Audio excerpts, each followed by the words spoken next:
Hola a todos, ¿cómo están? Hoy vamos a hablar de patología circulatoria, que es el núcleo 4 de la materia anatomía patológica, y vamos a ver desde trastornos hemodinámicos a patología cardíaca, patología de los vasos.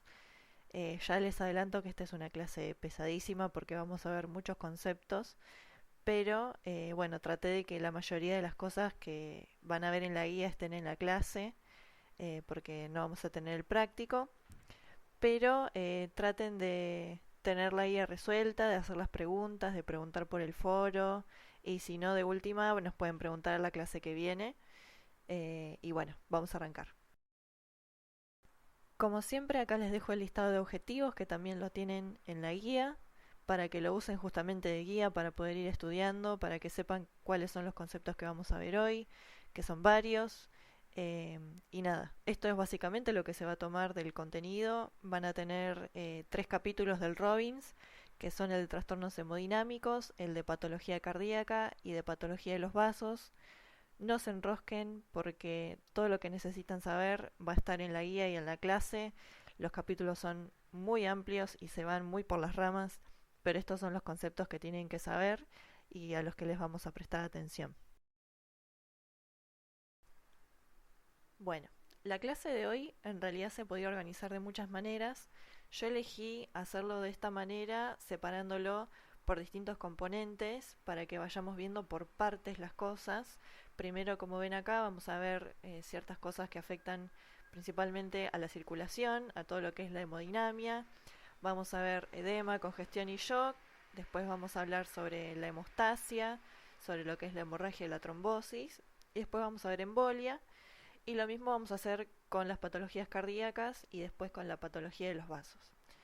Pero recuerden que si bien vamos a hablar de que hay algo puntual que está afectado, recuerden que cuando algo se afecta, al ser un sistema, un aparato en general, todo se va a ver afectado y todas las consecuencias de esa afectación van a repercutir en todo el organismo, ¿sí?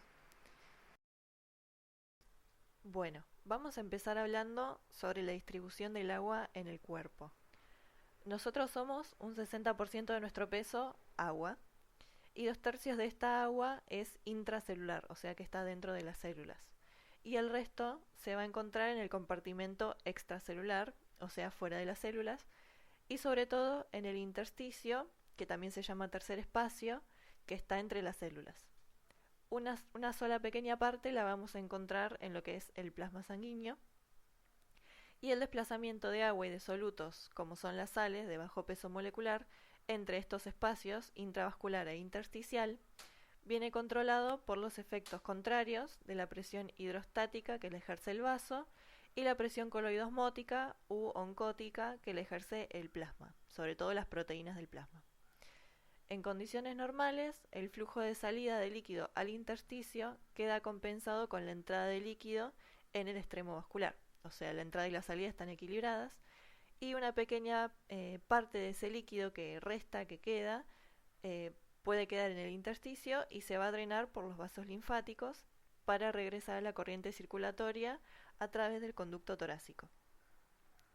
Si ese desplazamiento de agua hacia los tejidos o a las cavidades corporales supera la capacidad de drenaje, se va a acumular y esa acumulación en los tejidos se llama edema. Hay 2 tipos de edema. Uno es el trasudado y el otro es el exudado. El trasudado está más relacionado a alteraciones en la hemodinamia, como puede ser un incremento de la presión hidrostática o una reducción de las proteínas plasmáticas, y suele ser un líquido con pocas proteínas y se encuentra en pacientes que tienen eh, problemas o patologías, mejor dicho, que están relacionados justamente con esa alteración en la hemodinamia, como la insuficiencia cardíaca o la insuficiencia renal o hepática o otras causas que ahora vamos a ver mejor. Y por el contrario, el exudado es un edema de tipo inflamatorio, que tiene abundantes proteínas y se produce por un aumento de la permeabilidad vascular, justamente por esa inflamación, y puede contener además otros componentes como fibrina, pus, bacterias, células cancerosas y demás. O sea, es, digamos, más patológico todavía y más relacionado con la inflamación.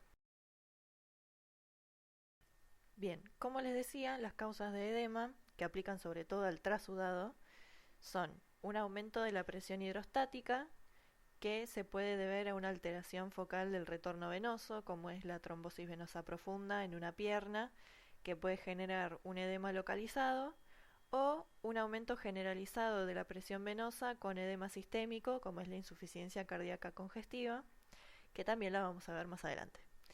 Otra causa es la reducción de la presión oncótica del plasma, que se reduce cuando la albúmina, que es la principal proteína plasmática, no se sintetiza en cantidades adecuadas o se pierde en la circulación.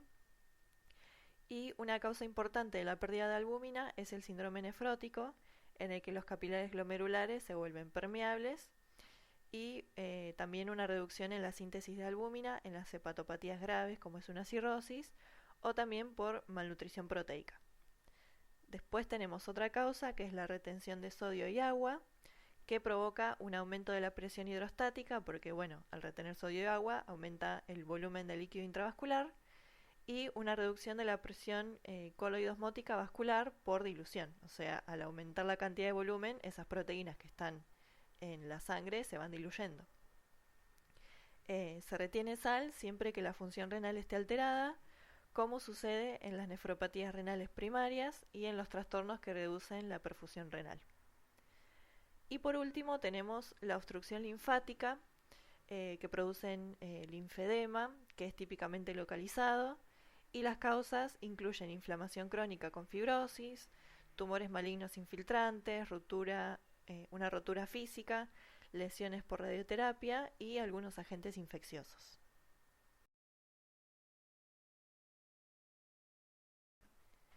A nivel macroscópico, la presión con los dedos encima de un tejido subcutáneo que está edematoso va a desplazar el líquido intersticial y va a dejar una depresión, que es un signo que se llama el edema con fóvea.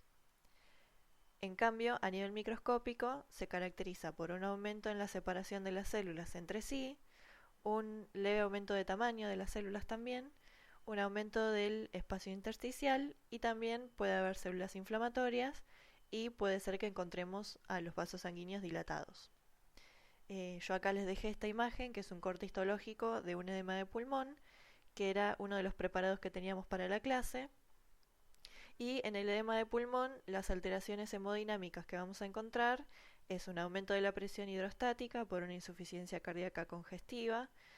Vamos a ver que los pulmones los vamos a encontrar más húmedos, más pesados, con una acumulación de líquido en la base de los lóbulos inferiores, porque ahí la presión hidrostática es mayor.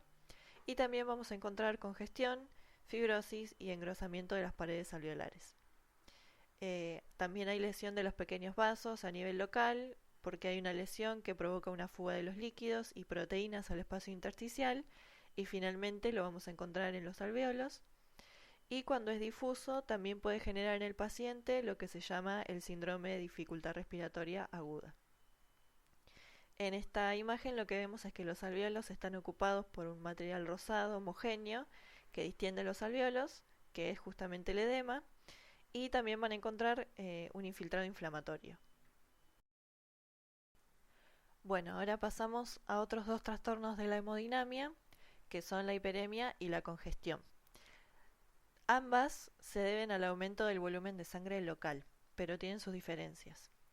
La hiperemia es un proceso activo en el cual la dilatación de las arterias aumenta el flujo de sangre, como por ejemplo en lugares donde hay un proceso inflamatorio, o si vamos al gimnasio y hacemos ejercicio, va a haber vasodilatación y va a llegar más sangre al músculo esquelético. El tejido que está afectado lo vamos a ver más rojo, lo que se llama eritema, por justamente la congestión de los vasos con esa sangre oxigenada. En cambio, la congestión es un proceso pasivo debido a la reducción del flujo de salida de un tejido. O sea que la sangre se queda estancada porque no puede salir por esa obstrucción, ¿sí? Puede ser sistémica, como en la insuficiencia cardíaca, o local por una obstrucción de una vena aislada. Los tejidos congestivos van a adoptar un color rojo azulado, que se llama cianosis, por esa estasis de los eritrocitos y por la acumulación de la hemoglobina desoxigenada. Como consecuencia de los incrementos de presión y volumen, la congestión también puede causar edema, ¿sí? Vale aclarar que la congestión puede ocurrir de manera aguda o crónica, y en la congestión aguda se acumula temporalmente la sangre en los tejidos, a diferencia de lo que es la crónica, que justamente dura un poco más. La congestión aguda se observa en el contexto de una respuesta vascular excesiva o comprometida, como es la insuficiencia cardíaca, y a nivel crónico ocurre una acumulación prolongada y persistente de sangre en los tejidos, que también puede estar asociada a insuficiencia cardíaca, pero de manera más crónica, ¿no?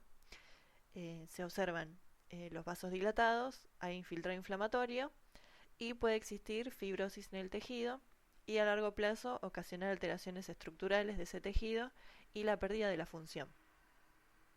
Es decir que en una congestión aguda, bueno, la patología que la haya generado se soluciona, se restaura el flujo y, digamos, los efectos se revierten. En cambio, en la congestión crónica, esa falta de flujo va a ocasionar una hipoxia crónica porque la sangre está estancada, porque se extrae todo el oxígeno posible de esos hematíes hacia los tejidos, y a la larga se genera una lesión isquémica y, bueno, todo eso que ya habíamos visto de la muerte celular y como respuesta una cicatrización que tiene que involucrar procesos de fibrosis.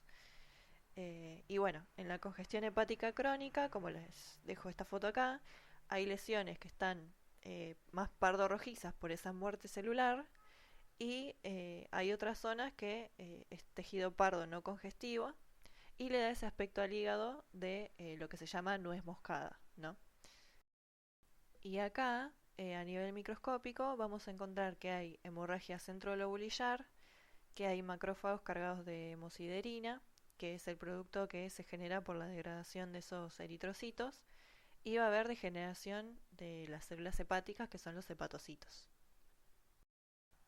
Bien, y ahora pasamos a otro trastorno, que es la hemorragia. La hemorragia se define como la extravasación de sangre hacia el espacio extravascular y puede mostrar distintos patrones, ¿sí?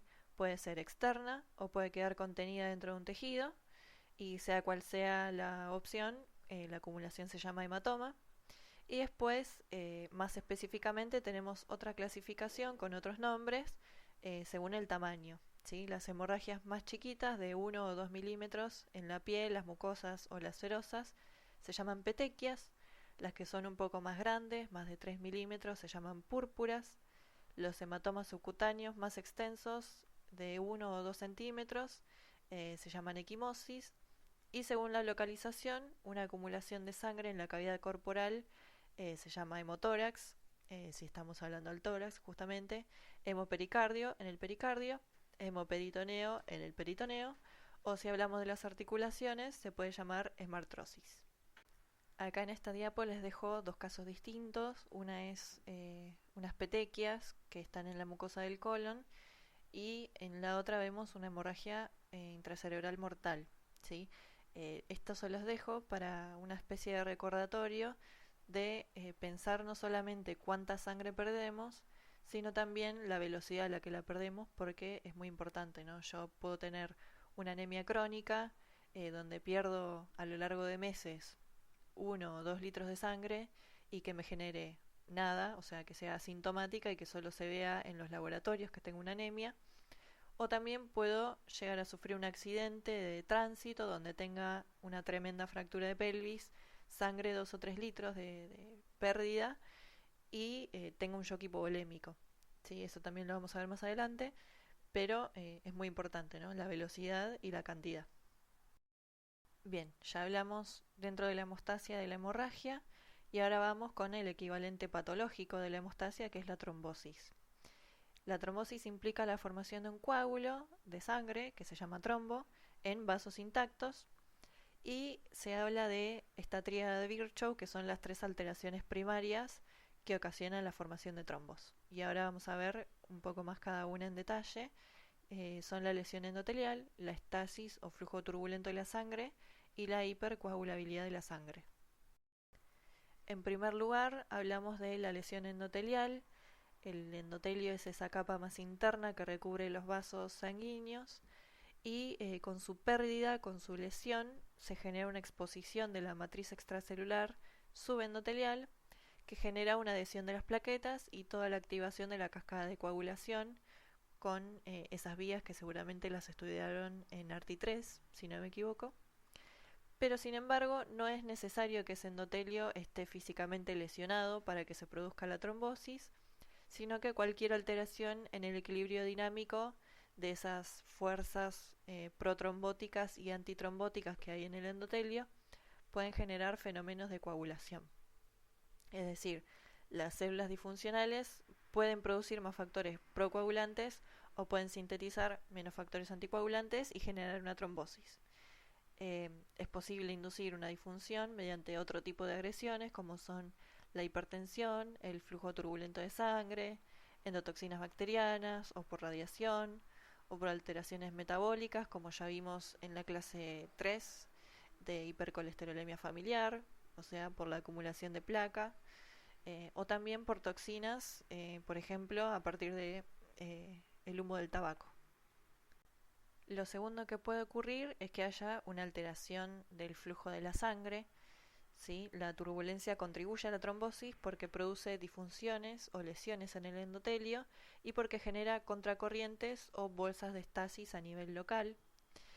Si nosotros recordamos un poco, el flujo de sangre es laminar y eso genera que las plaquetas y otros elementos celulares sólidos de la sangre fluyan por el centro de la luz y estén separados del endotelio por una capa de plasma líquida que se desplaza más lento, ¿no?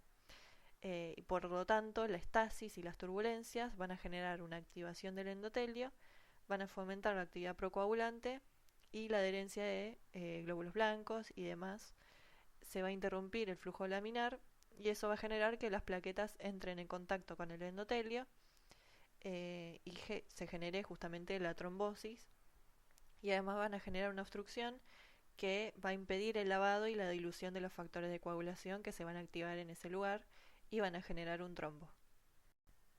Y por último tenemos la hipercoagulabilidad, que también se conoce como trombofilia, que no es un factor muy común, pero en algunos casos predomina. Se define como la alteración de las vías de la coagulación que predisponen a la trombosis y se puede dividir en procesos primarios de origen genético o secundarios de origen adquirido. ¿Sí?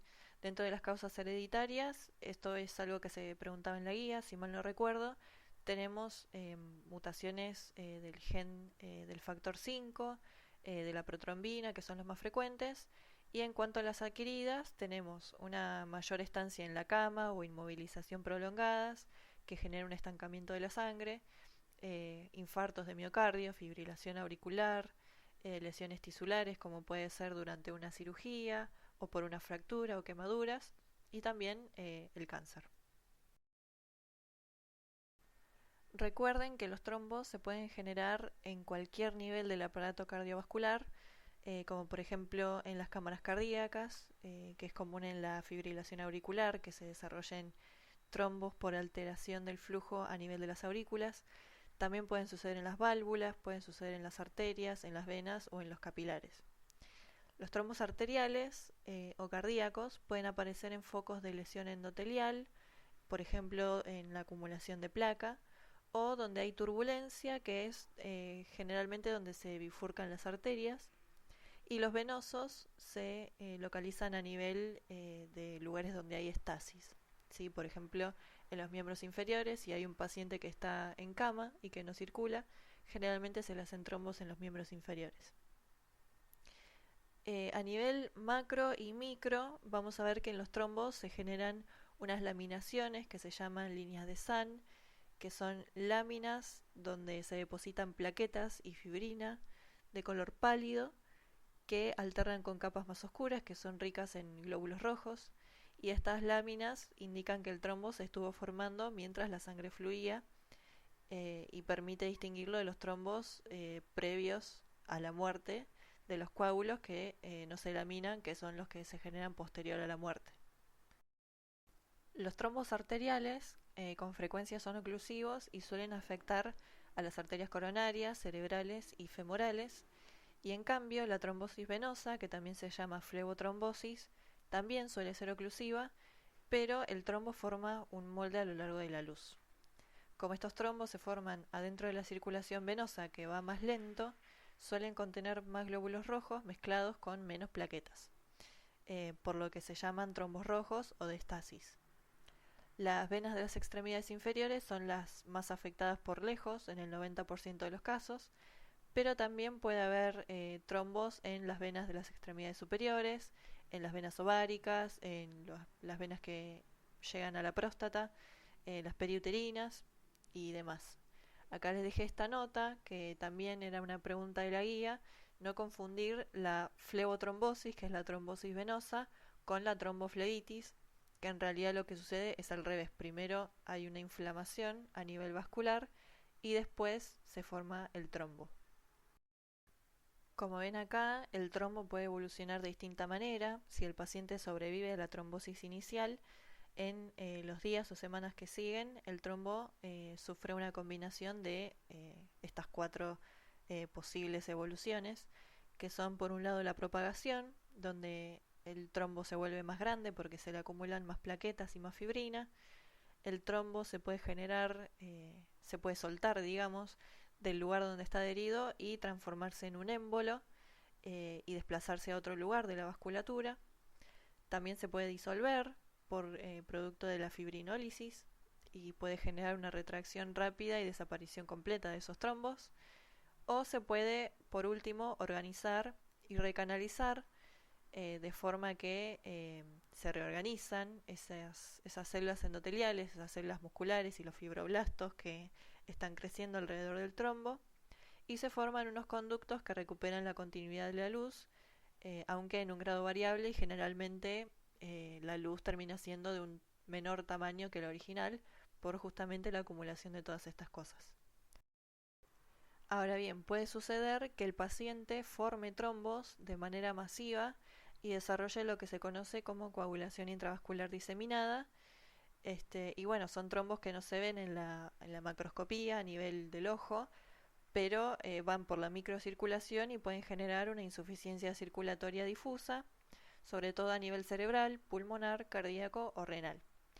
Y también, bueno, consideremos que justamente se están formando trombos en forma masiva, y eso va a generar un consumo de todos los factores de coagulación, que es lo que se llama coagulopatía de consumo, porque se usan todas las plaquetas y las proteínas de la coagulación, y eso va a generar a la larga una catástrofe hemorrágica, ¿sí? Porque ya el paciente consumió todos sus factores y empieza a sangrar. Se debe recordar que la coagulación intravascular diseminada no es un trastorno primario, sino que aparece secundariamente ante otros cuadros que determinen una activación diseminada de la trombina. Hace un rato les contaba que una forma de evolución del trombo es que se desprenda del lugar de donde estaba y viaje a través de la circulación a otro lado, ¿no? Si bien la mayoría de los émbolos son trombos, los émbolos pueden ser de otras cosas, pueden estar compuestos por otras cosas, pueden ser sólidos, líquidos, gaseosos, pueden estar formados por líquido amniótico, por fragmentos de tumor, por cuerpos extraños, por grasa, pueden ser restos de aterosclerosis, de embolias de colesterol, pero generalmente son trombos, los clásicos trombos conocidos formados por glóbulos rojos y plaquetas y fibrina y demás, y eso es lo que se suele llamar tromboembolia, ¿sí? Eh, es inevitable que los émbolos en algún momento queden atascados en un vaso de menor calibre que ya no les permite el avance, y eso logra una oclusión vascular que puede ser parcial o completa, y una consecuencia importante es la necrosis isquémica del tejido que esté afectado. Y así llegamos a lo que nosotros ya más o menos conocíamos un poco de la clase 2, el infarto, ¿sí? Que es una zona de necrosis isquémica causada por la oclusión de la irrigación arterial o del drenaje venoso. Nosotros cuando hablamos de infarto a nivel micro, los infartos se ven en todos los órganos iguales, pero hay una clasificación a nivel macro que es clasificarlo según el color en rojos o blancos, o también conocidos como infartos hemorrágicos o infartos anémicos. También se los clasifica si hay presencia de infección o no, en infarto séptico o no séptico, pero me quiero detener un poco en esta clasificación de rojos o blancos, que no se olviden que es una clasificación a nivel macro. ¿Sí? A nivel micro los infartos son todos parecidos, ¿sí? Pero en la macro se ven distintos según qué es lo que haya ocurrido en el tejido. Los infartos rojos se producen en las oclusiones venosas, por ejemplo, porque si yo tengo una obstrucción venosa, la sangre va a seguir viniendo por vía arterial y se va a congestionar ahí toda la sangre, se va a generar una pileta de acumulación de sangre en el tejido y así se va a ver justamente a nivel macro. El tejido va a estar blando, va a estar rojizo, oscuro. Lo mismo va a pasar en los tejidos laxos porque se acumula la sangre en la zona del infarto. Y también va a pasar en los tejidos de doble circulación, como puede ser el hígado. ¿Sí? En el hígado la entrada de sangre se produce de forma paralela a un lugar que no esté obstruido, la sangre sigue llegando igual y ocupa toda la zona necrótica y así se ve. Lo mismo pasa en tejidos que ya estén congestionados por un flujo sanguíneo lento, porque la sangre, al tener un flujo venoso lento, la sangre va a tardar en drenarse y se va a empezar a acumular igual, y así también se va a ver de color rojo, y cuando se recupera el flujo en una zona de oclusión arterial previa con necrosis.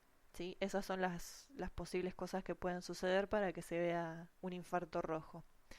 En cambio, el infarto blanco se produce cuando hay una oclusión arterial que afecta a órganos con circulación terminal, en los que la densidad del tejido limita la salida de sangre de los lechos capilares hacia la zona necrótica.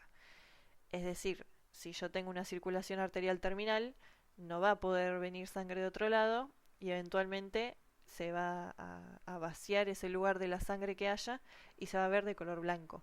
¿Sí?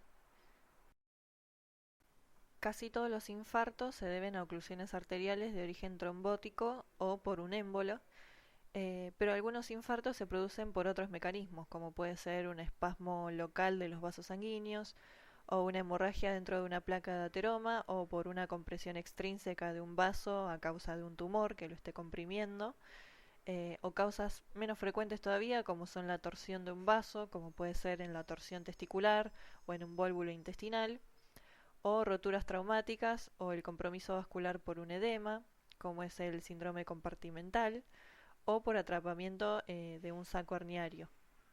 Acá en esta diapo les dejo también los ejemplos de las cosas que veníamos nombrando.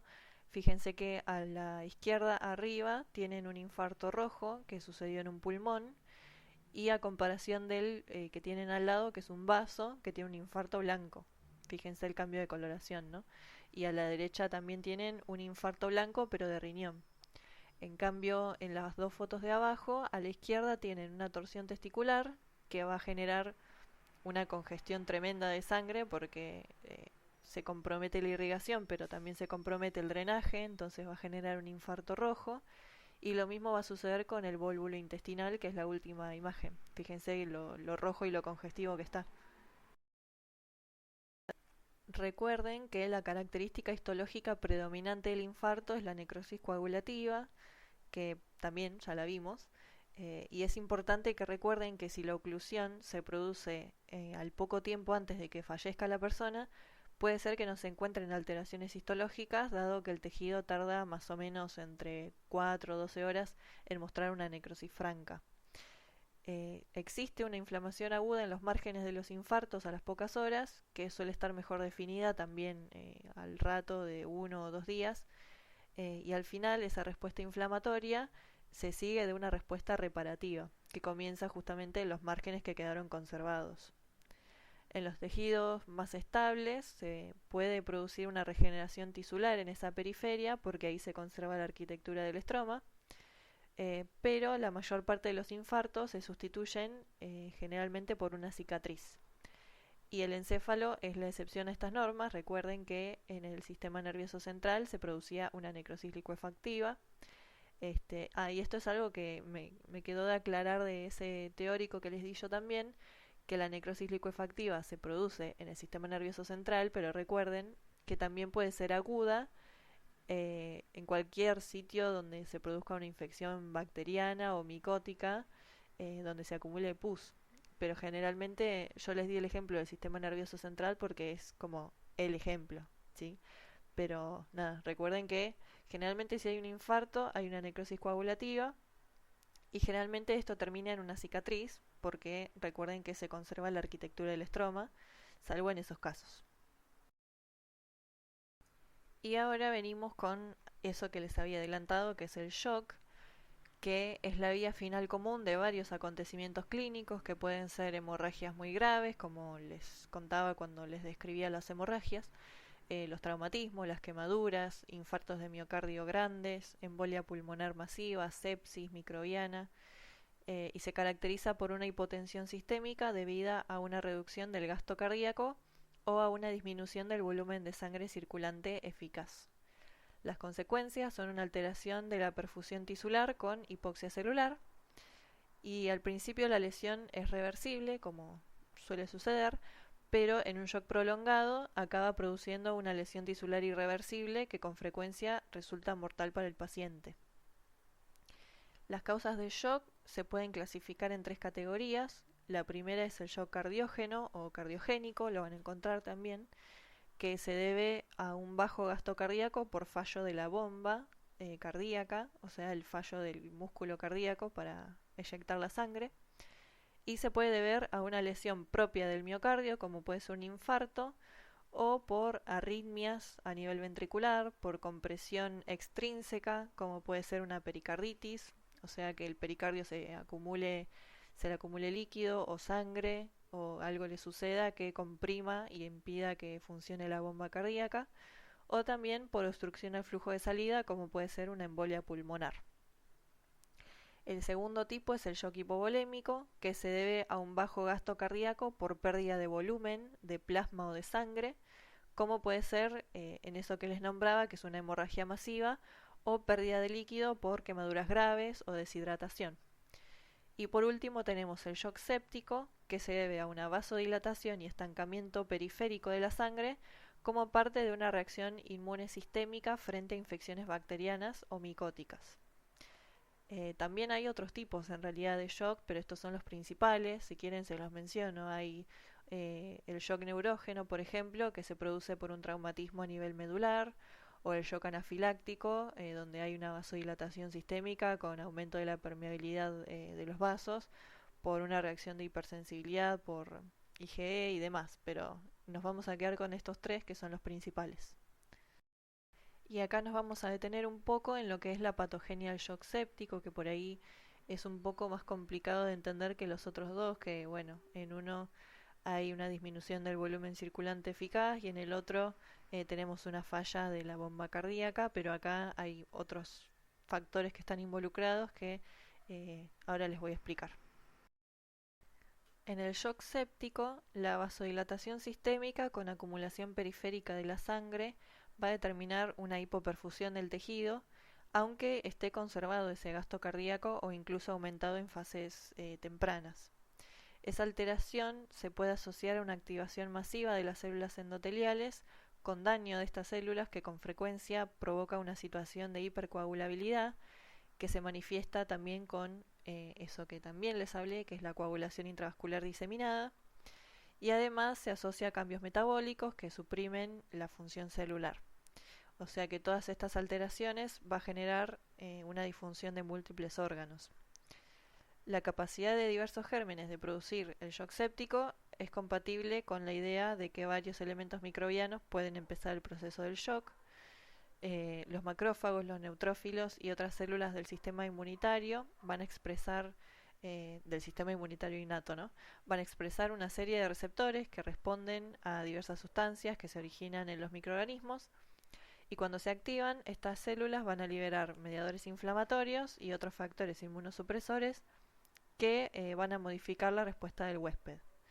Y además también activan elementos humorales de la inmunidad innata, sobre todo lo que son las vías de complemento y de la coagulación. Todos estos medidores se van a combinar con los efectos directos de los elementos microbianos para generar el shock séptico. Bien, ahora les acompaño la explicación con un diagrama donde vemos que hay varios factores que están vinculados a la fisiopatología. Uno de ellos son los mediadores inflamatorios, que van a ser los que activen la respuesta que inicie la sepsis, porque cuando se activan las células inflamatorias van a liberar factor de necrosis tumoral, interleuquina 1, interleuquina 12, 18 y otros factores inflamatorios, en especial especies reactivas de oxígeno y prostaglandinas y factor activador de plaquetas, que son las que van a activar las células endoteliales y van a determinar la expresión de moléculas de adhesión, un fenotipo procoagulante y ondas secundarias de producción de citoquinas. También se va a activar la cascada de complemento, además de algunos elementos bacterianos como son las endotoxinas que pueden activar la coagulación. Y toda esta situación procoagulante inducida por la sepsis no solo va a provocar trombosis, sino también que va a potenciar toda la inflamación. Por otro lado tenemos la activación y la lesión de células endoteliales por esos elementos microbianos o por los mediadores inflamatorios que van a generar los glóbulos blancos, que van a generar primero una trombosis, después un aumento de la permeabilidad vascular y después una vasodilatación. Y la alteración de la coagulación es suficiente para provocar esa complicación que habíamos visto de la coagulación intravascular diseminada hasta en la mitad de los pacientes con sepsis, ¿sí? En la coagulación intravascular diseminada florida va a haber consumo de plaquetas y factores de la coagulación, lo que va a generar deficiencia de los factores y va a generar la hemorragia, como ya les había contado. Y el aumento de la permeabilidad vascular por todo este problema inflamatorio que va a haber produce exudación del líquido al intersticio, lo que provoca edema y aumento de la presión intersticial que dificulta aún más el flujo de sangre hacia los tejidos.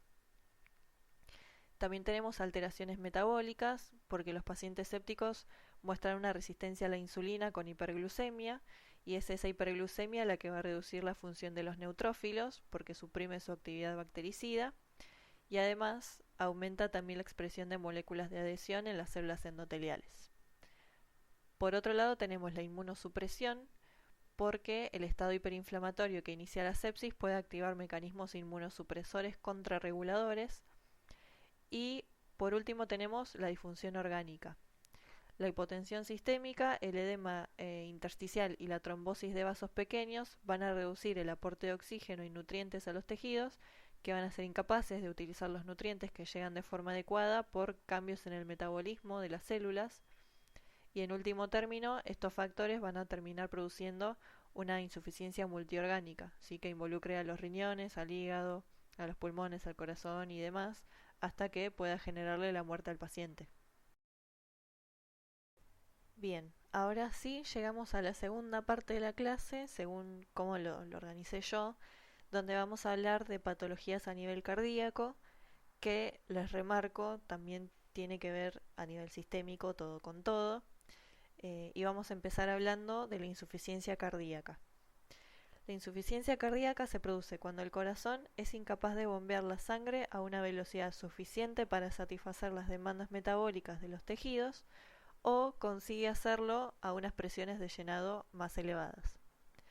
Puede aparecer como fase final de muchas cardiopatías crónicas y lo más habitual es que progrese lentamente debido a efectos acumulados que ejerce la sobrecarga prolongada de trabajo, como sucede en las valvulopatías o en la hipertensión, o por una cardiopatía isquémica, como por ejemplo luego de un infarto con daños cardíacos extensos. Sin embargo, los esfuerzos hemodinámicos bruscos, como es la llegada de una cantidad excesiva de líquido, una disfunción de una válvula de manera aguda o un gran infarto, puedan generar una insuficiencia de comienzo súbito. Cuando el funcionamiento del corazón está alterado o tiene que manejar una cantidad de trabajo mayor, se activan varios mecanismos fisiológicos de adaptación que mantienen la presión arterial y la perfusión hacia los tejidos, y los más importantes son los siguientes. Uno es el mecanismo Frank-Starling, por el que un aumento de los volúmenes de llenado dilata el corazón y así multiplica la formación de puentes funcionales en los sarcómeros, lo que logra favorecer la contractilidad. Después tenemos adaptaciones del miocardio, como son la hipertrofia con o sin dilatación de las cavidades cardíacas, que se denominan en conjunto remodelación ventricular, ¿sí? Todos estos cambios moleculares, celulares y estructurales que surgen como reacción a una lesión o las modificaciones en las condiciones de carga de trabajo. Y si bien estos cambios son adaptativos, pueden culminar con el deterioro del funcionamiento cardíaco en estadios más avanzados.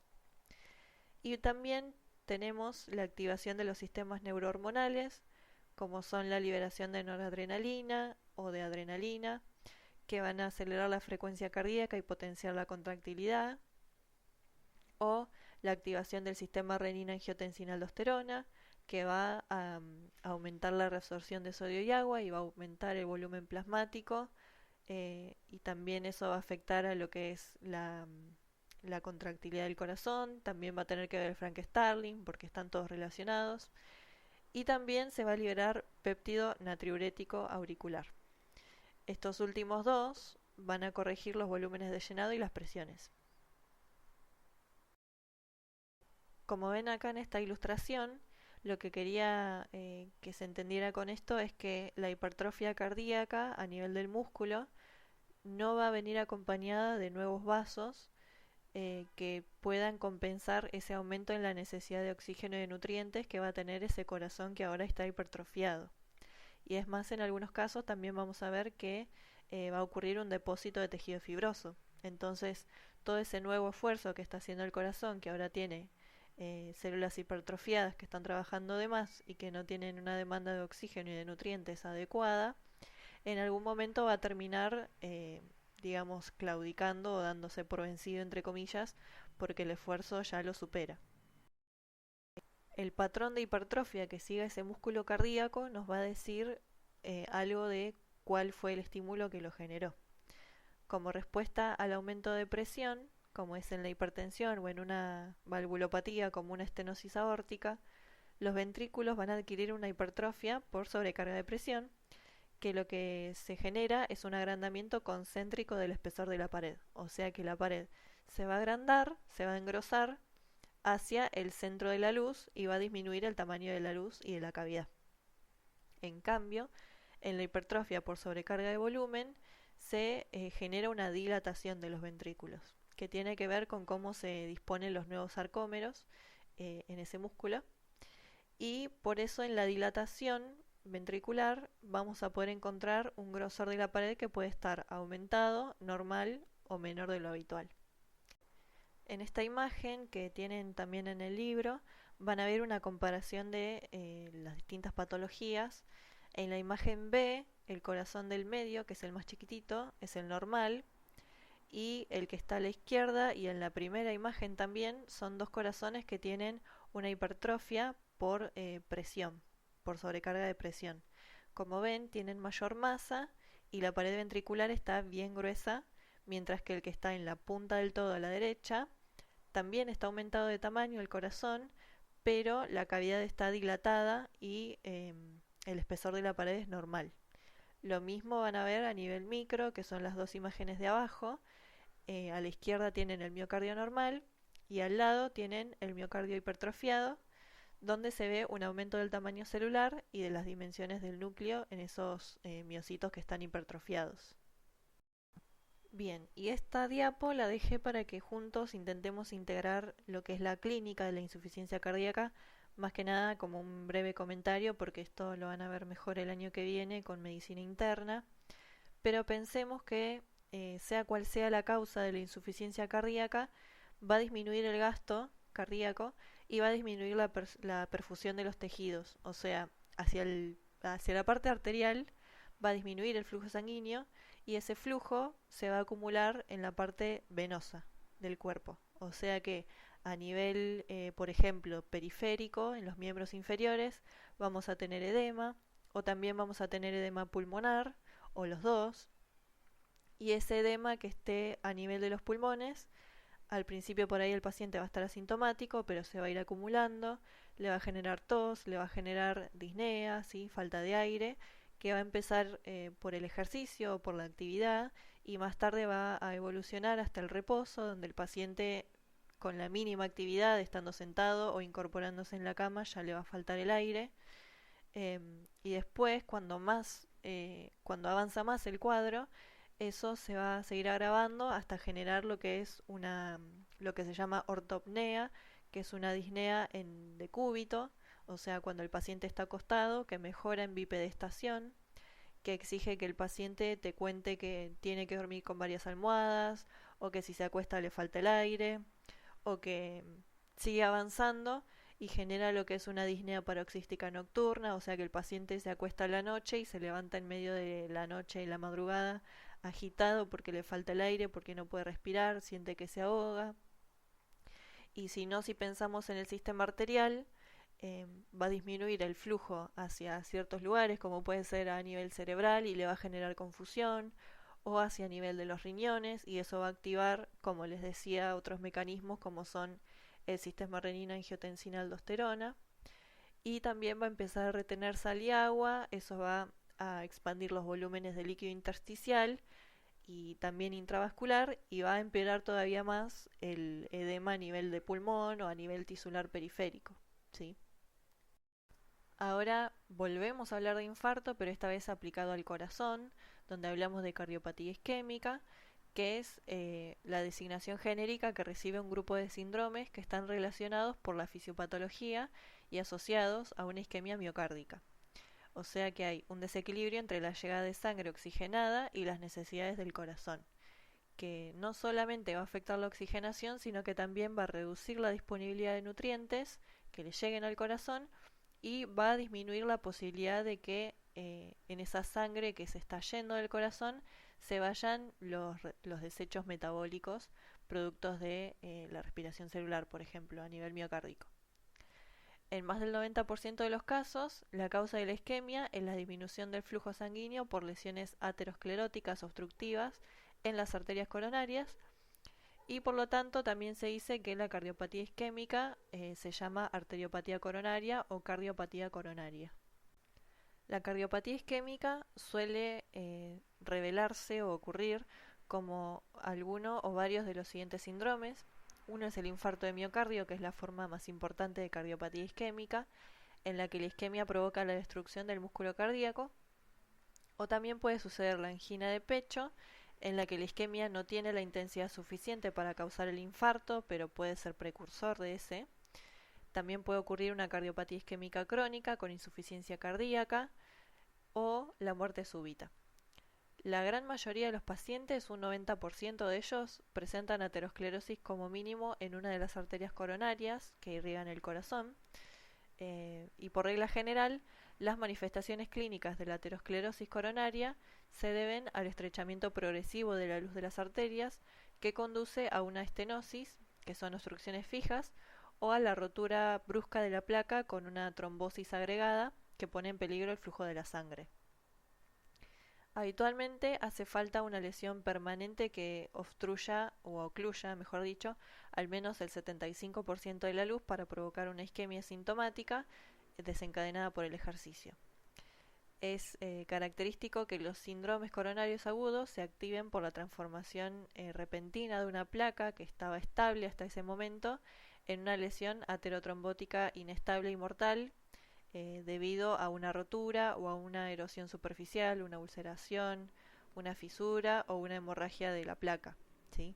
En la mayoría de los casos, la variación en esa placa lleva a la formación de un trombo superpuesto que ocluye en parte o del todo la arteria que esté afectada. El infarto consiste justamente en la destrucción del músculo cardíaco debido a la isquemia grave y prolongada, y la mayor parte de los infartos suelen ser transparietales, en los que la necrosis isquémica afecta a toda la pared ventricular en todo su espesor o casi todo, siguiendo el área correspondiente a una sola arteria coronaria. Este patrón de infarto se suele asociar a una combinación de aterosclerosis crónica con el cambio brusco en la placa, como les decía, y una trombosis superpuesta. Y por el contrario, también hay un tipo de infarto que es el subendocárdico, que constituye un área de necrosis isquémica limitada al tercio o a la mitad interna de la pared ventricular. Dado que en condiciones normales la zona subendocárdica es la región menos perfundida, también va a ser la más vulnerable ante cualquier descenso del flujo sanguíneo coronario. Hablando un poco de la patogenia, lo que ocurre, como ya les decía, es un cambio brusco en una placa, la gran mayoría de las veces, donde hay una pequeña hemorragia en el interior o una ulceración o rotura o fisura, y eso genera que queden expuestas las fibras de colágeno subendotelial y los componentes necróticos de la placa. Eso genera que las plaquetas se adhieran, se activen y liberan el contenido de sus gránulos y se agregan para formar microtrombos. Los mediadores expulsados de las plaquetas van a estimular el vasoespasmo y los factores tisulares van a activar la vía de coagulación, lo que añade más volumen al trombo. Muchas veces en cuestión de minutos el trombo va a evolucionar para ocluir por completo la luz del vaso y la obstrucción de las arterias coronarias va a poner en peligro el flujo sanguíneo de una región del miocardio que va a provocar la isquemia, una disfunción del miocardio y la posible destrucción de los miocitos. La zona anatómica que está irrigada por esa arteria se va a designar área en peligro y la evolución va a depender en principio de la intensidad y la duración de esa isquemia. La primera consecuencia bioquímica de esa isquemia va a ser la suspensión del metabolismo aerobio de las células en cuestión de segundos y debido a una estricta dependencia del oxígeno que se presenta en la actividad del corazón, una isquemia grave puede provocar el cese de la contractilidad al cabo de menos de un minuto. Solo una isquemia intensa que vaya a durar más de 20 o 30 minutos como mínimo va a generar un daño irreversible, también llamado necrosis, en los miocitos cardíacos y en la mayoría de los casos de infarto agudo el daño permanente tiene lugar cuando la perfusión del miocardio disminuye mucho más, o sea, 2 a 4 horas como mínimo, y es esta demora justamente lo que justifica la realización del diagnóstico rápido del infarto en una guardia, ¿no? Permitir una intervención coronaria inmediata con intención de volver a conseguir la reperfusión del tejido y salvar la mayor proporción posible de ese miocardio que está en peligro. Recuerden que la necrosis suele ser completa en un plazo de más o menos 6 horas desde que comienza la isquemia y los infartos de menos de 12 horas de evolución no suelen ser aparentes en la macro, sino los vamos a ver en el tejido a nivel de la exploración macroscópica. Sin embargo, lo que puede ocurrir es que un paciente tenga un infarto y muera recién a las 2 o 3 horas, y ahí sí es posible destacar el área de necrosis con la inmersión de cortes del tejido en una solución, y esa tinción histoquímica a nivel macro le va a aportar un color rojo ladrillo al miocardio que esté intacto, que no esté infartado, ahí donde se preserve la actividad de la lactato deshidrogenasa que va a quedar preservada, y el infarto va a aparecer como un área clara que no se tiña. Recién entre 12 y 24 horas después del infarto se suele identificar macroscópicamente, digamos sin la tinción, como un área de coloración rojo azulado por esa sangre atrapada y estancada, y a continuación la zona infartada se va a ir tornando cada vez mejor definida a un color más pardo amarillento, más blando, y recién a los 10 días, 2 semanas más o menos, el infarto va a quedar bordeado por una zona hiperémica o más rojiza de tejido de granulación muy vascularizado. A lo largo de las semanas siguientes, en la región lesionada vamos a ver que se forma una cicatriz fibrosa. ¿Se acuerdan que hace un rato les había dicho, ¿no?, que se preserva la estructura y entonces se deposita los fibroblastos y se genera una cicatriz?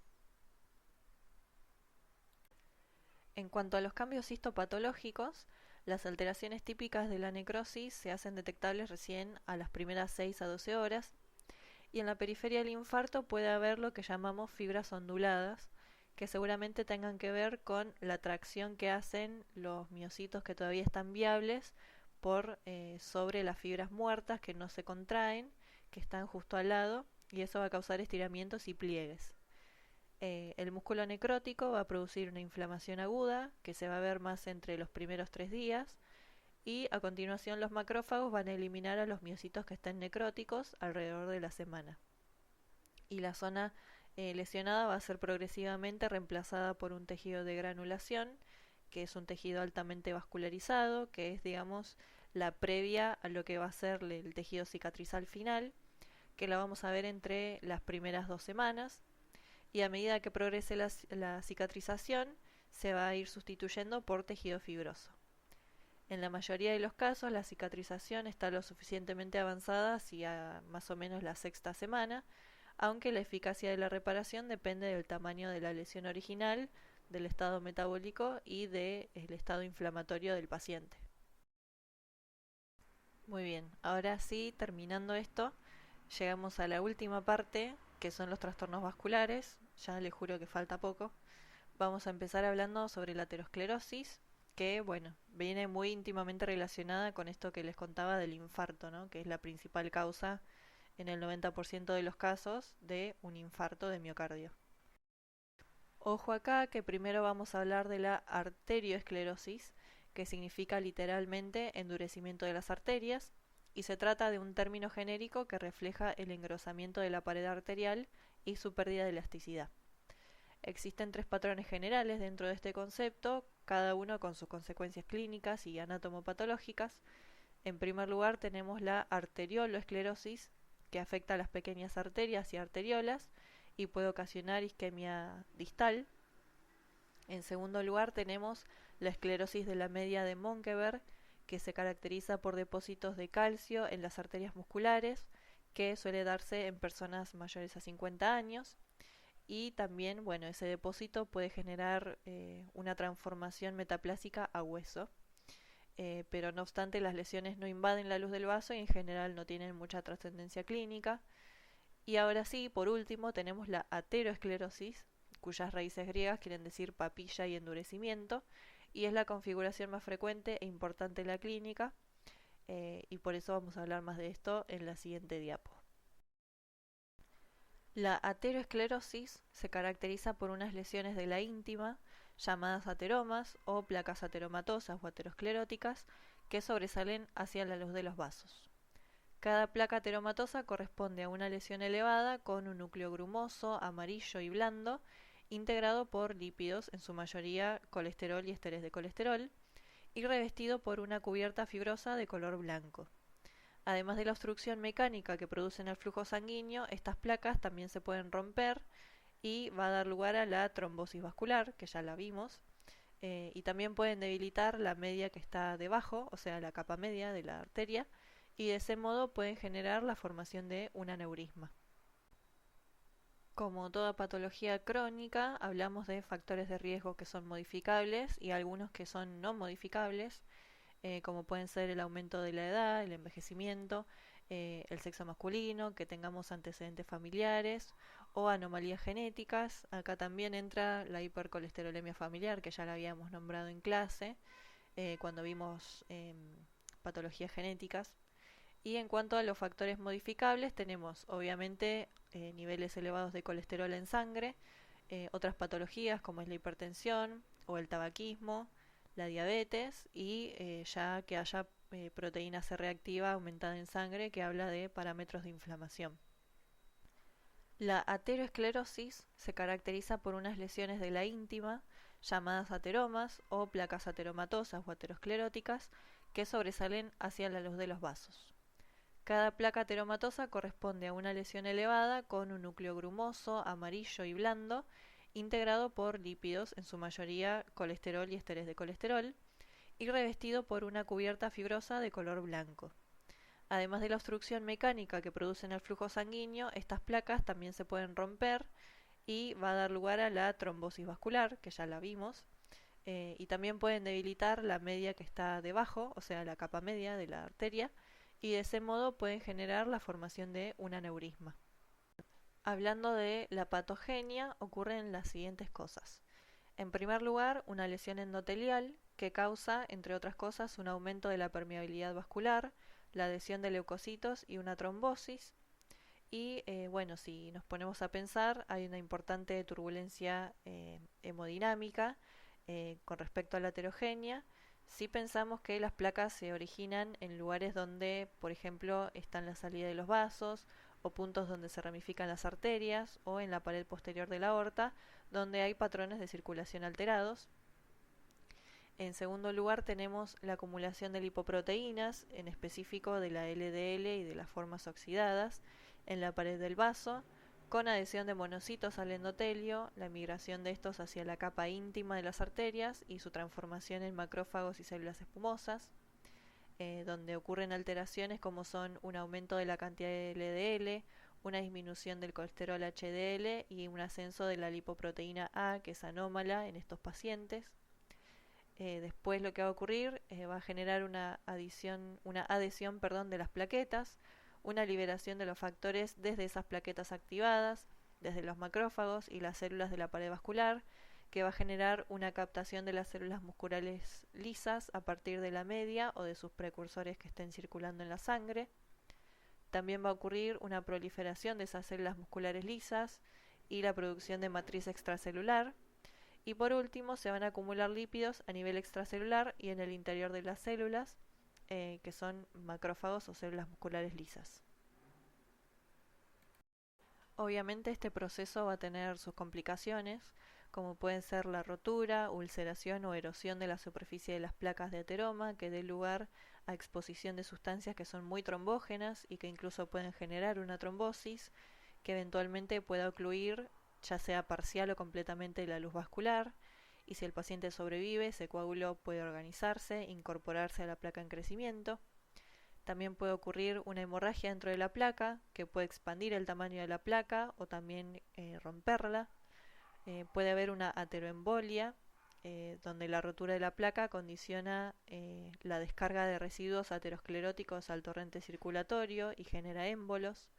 O también puede formar aneurismas, porque la presión inducida por la misma placa de ateroma o por la atrofia isquémica de la placa media subyacente, de la capa media subyacente de la arteria, genera pérdida de tejido elástico y puede causar la debilidad y la potencial rotura de ese aneurisma.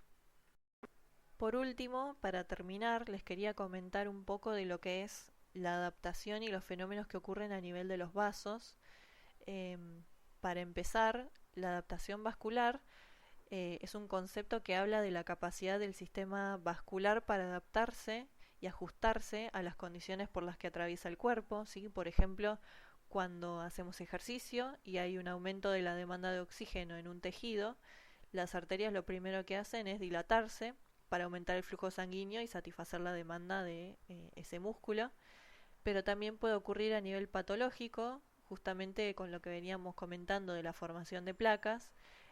Una respuesta que genera el vaso es dilatarse para que esa placa que está obstruyendo a nivel parcial y disminuyendo un poco ese flujo, se pueda seguir recibiendo esa misma cantidad de flujo sanguíneo a expensas de una dilatación.